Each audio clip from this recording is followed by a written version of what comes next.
প্রিয় ছাত্রছাত্রীরা, আজ আমি তোমাদের কাছে ক্লাস 6-এ প্রশ্নবিচিত্রা 2025 সেকেন্ড ইউনিট টেস্ট পরিবেশ ও বিজ্ঞানের মডেল 5-এর কোশ্চেনগুলো আলোচনা করব।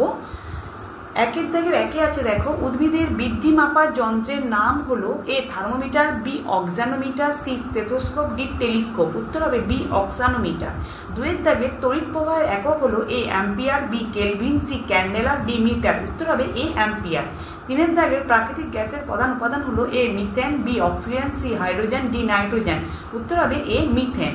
চারের দাগে স্টেনলেস স্টিল তৈরি করতে লোহার সঙ্গে ব্যবহার করা হয় এ তামা, B aluminium, C chromium, D tin. উত্তর হবে সি ক্রোমিয়াম। পাঁচের দাগে মানুষের হৃদস্পন্দন মিনিটে এ 22 বার, বি 52 বার, সি 72 বার, ডি 82 বার। উত্তর হবে সি 72 বার। ছয়ের দাগের আমাদের কনুইতে আছে এ পিভট সন্ধি, বি হিঞ্জ সন্ধি, সি স্যাডেল সন্ধি, ডি বল ও সকেট সন্ধি। উত্তর হবে বি হিঞ্জ সন্ধি। সাতের দাগের এসআইতে ওজনের একক হলো A kilogram, B metre, C newton, D gram. উত্তর হবে সি নিউটন। দুয়ের দাগে শূন্যস্থান পূরণ করো। একে আছে ড্যাশ রক্ত জমাট বাঁধতে সাহায্য করে। উত্তর হবে অনুচক্রিকা। দুয়ের দাগে অস্থিগুলি একে অপরের সঙ্গে ড্যাশ দিয়ে যুক্ত থাকে। উত্তর হবে লিগামেন্ট। তিনের দাগে তরলের আয়তন মাপতে আমরা ড্যাশ ব্যবহার করি। উত্তর হবে আয়তন মাপনী চং। চারের দাগের দৈর্ঘ্য হলো একটি ড্যাশ রাশি। উত্তর হবে মৌলিক রাশি। পাঁচের দাগের বক্সাইট হলো ড্যাশের প্রধান আকরিক। উত্তর হবে অ্যালুমিনিয়াম। ছয়ের দাগের বেলে পাথর একটি ড্যাশ শিলার উদাহরণ। উত্তর হবে পারলিক শিলা। সাতের দাগের 10% সূত্রের প্রবক্তা বিজ্ঞানী ড্যাশ। উত্তর হবে লিন্ডেম্যান। ঠিক আছে, তারপরে দেখো তিনের দাগের একে আছে, একটি বাক্যে উত্তর দাও। চুনা পাথরের পরিবর্তিত রূপ হলো ড্যাশ। উত্তর কি? উত্তর হবে মার্বেল। দুয়ের দাগে লোহা ছাড়া অন্য একটি চৌম্বক পদার্থের নাম লেখো। উত্তর হবে নিকেল। তিনের দাগের ফড়িং কোন শ্রেণীর খাদক? উত্তর হবে প্রথম শ্রেণীর খাদক। চারের দাগের একটি অনবীকরণযোগ্য শক্তির উদাহরণ দাও। উত্তর হবে কয়লা, পেট্রোলিয়াম। পাঁচের দাগে কি আছে, ট্রপিক লেভেল কি, যেটা আমি তোমাদেরকে দেখিয়ে দেবো। টপিক লেভেলটা কি, যেটা আমি তোমাদেরকে দেখিয়ে দেবো। টেক্সট বইয়ের পেজ নাম্বার 94-এ টপিক লেভেলটা কি, এখান থেকে এতটা পর্যন্ত লিখলেই হবে। অবশ্যই তোমরা মুখস্থ করে নেবে। ছয়ের দাগের আছে, ধমনী দিয়ে কি ধরনের রক্ত প্রবাহিত হয়? উত্তর হবে দূষিত। সাতের দাগের ভিটামিন সি এর অভাব হলে আমাদের শরীরে কি সমস্যা দেখা যায়? উত্তর হবে মাড়ি ফোলা ও ফেটে রক্ত পড়া। চারের দাগের আছে সত্য না মিথ্যা লেখো। একে আছে মানুষের হৃৎপিণ্ডে 5টি কুঠুরি থাকে। উত্তর হবে মিথ্যা। দুয়ের দাগের সৌর কুকার চালু করা হলে যান্ত্রিক শক্তি তাপ শক্তি রূপান্তরিত হয়। এটা হবে মিথ্যা। তিনের দাগের উচ্চতা সাধারণত সেন্টিমিটার স্কেলে মাপা হয়। এটা হবে সত্য। চারের দাগের ক্ষেত্রফলের পরিমাপ জানতে আমরা দৈর্ঘ্যের সঙ্গে প্রস্থ গুণ করি। এটা হবে সত্য। পাঁচের দাগের ফুসফুসের কাজ শরীরে রক্ত চলাচলে সাহায্য করা। এটা হবে মিথ্যা। ছয়ের দাগে পাকস্থলী পেশি হলো এক ধরনের কঙ্কাল পেশি। এটা হবে মিথ্যা। পাঁচের দাগের বাম স্তম্ভের সঙ্গে ডান স্তম্ভ মিলাও। বাম স্তম্ভে আছে একে লালা রস, তার সঙ্গে হবে কিন্তু ডিএ, ডান স্তম্ভে দিয়ে লাইসোজাইম। দুইয়ে আছে লোহিত রক্তকণিকা, যার সঙ্গে হবে কিন্তু ডান স্তম্ভে এ অক্সিজেন। তিনের দাগে আছে দেখো উৎপাদক, যেটা ডান স্তম্ভে মিলবে কিন্তু ই সবুজ উদ্ভিদ। চারের দাগে আছে দেখো ভর, যেটা ডান স্তম্ভে মিলবে হচ্ছে কিন্তু বি তুলা যন্ত্র।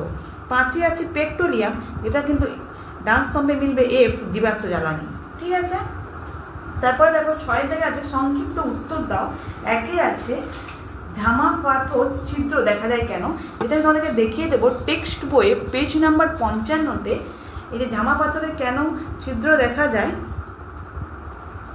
এই যে পিউমিস শিলায়, এখান থেকে এতটা পর্যন্ত মুখস্থ করলেই হবে। তোমরা অবশ্যই মুখস্থ করে নেবে।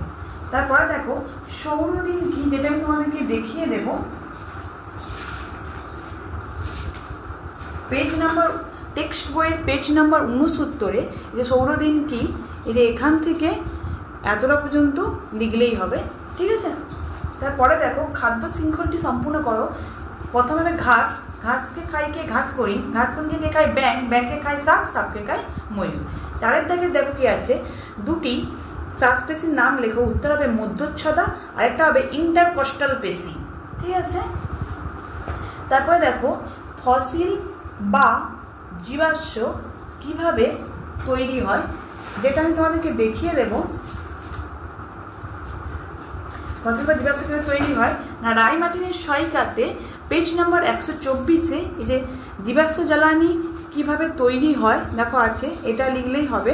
এই যে জীবাশ্ম জ্বালানি সৃষ্টির প্রক্রিয়া এখান থেকে এতটা পর্যন্ত লিখলেই হবে, ঠিক আছে। দুটি জীবাশ্ম জ্বালানির উদাহরণ দাও, কয়লা, খনিজ তেল, পেট্রোলিয়াম, ঠিক আছে। 2-এর দাগে দেখো আছে ফুসফুসীয় শিরা দিয়ে কি ধরনের রক্ত প্রবাহিত হয়, যেটা উত্তর হবে বিশুদ্ধ রক্ত, ঠিক আছে। হৃদস্পন্দন বলতে কি বোঝো, যেটা আমি তোমাদেরকে দেখিয়ে দেব।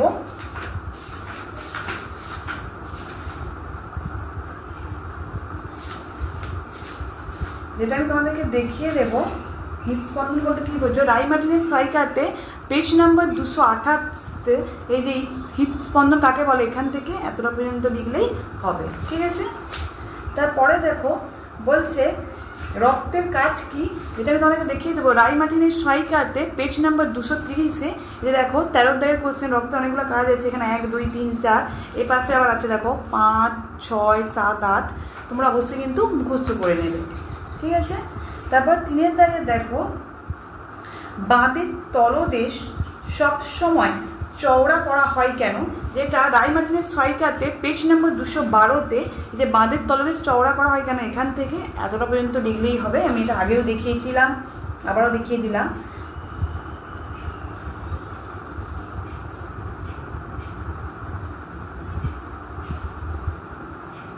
আমি একটা অন্য বই থেকে দেখাচ্ছি, তোমার এই কোশ্চেনটার উত্তরটা কিন্তু পজ করে হচ্ছে কিন্তু তুলে নেবে। যে দেশলাই কাঠির বারুদের অংশ ঘষে জ্বলে ওঠে কেন, কারণ দেশলাই বাক্সের দুপাশে খসখসে বারুদের পলেট থাকে। দেশলাই কাঠির বারুদের অংশ ওই জায়গায় ঘষলে কাঠির বারুদের উষ্ণতা বেড়ে যায় এবং এর ফলে কাঠির বারুদ জ্বলে ওঠে, ঠিক আছে। এটা কিন্তু তোমরা পজ করে লিখে নেবে, ঠিক আছে। তারপরে কি আছে দেখো, ঢাক বাজলে কোন শক্তিতে রূপান্তরিত হবে, উত্তর হবে যান্ত্রিক শক্তি বা শব্দ শক্তি। যান্ত্রিক শক্তি শব্দ শক্তিতে রূপান্তরিত হয়। প্রদত্ত ছবিটি কোন অস্থি সন্ধির বলে মনে হয়, এই ছবিটা কোন অস্থি সন্ধির বলে মনে হয়, সেটা হবে বল ও সকেট সন্ধি, ঠিক আছে। অস্থি সন্ধি কোথায় থাকে না কাঁধে ও কোমরে, ঠিক আছে। উপাঙ্গীয় কঙ্কালে কোন কোন অস্থি দেখা যায় না পেক্টোরাল গার্ডেল ও পেলভিক গার্ডেল, ঠিক আছে। তোমাদের যদি আমার এই ভিডিওটা ভালো লেগে থাকে অবশ্যই লাইক কমেন্ট আর বেশি বেশি করে শেয়ার করে দেবে, যাতে অন্যান্য বন্ধুদেরও সুবিধা হয় ভিডিওগুলো দেখতে। আর অবশ্যই কিন্তু আমার ভিডিওটা আগে পাওয়ার জন্য অবশ্যই একটা সাবস্ক্রাইব করে রাখবে। তোমাদের যদি আর অন্য কোনো কিছু দরকার হয় অবশ্যই আমাকে কমেন্ট করে জানাবে। কোনো সাবজেক্টের কোনো সাজেশন বা কিছু দরকার হলে অবশ্যই আমাকে কমেন্ট করে জানাবে, আমি অবশ্যই তোমাদেরকে দেওয়ার চেষ্টা করব। ধন্যবাদ।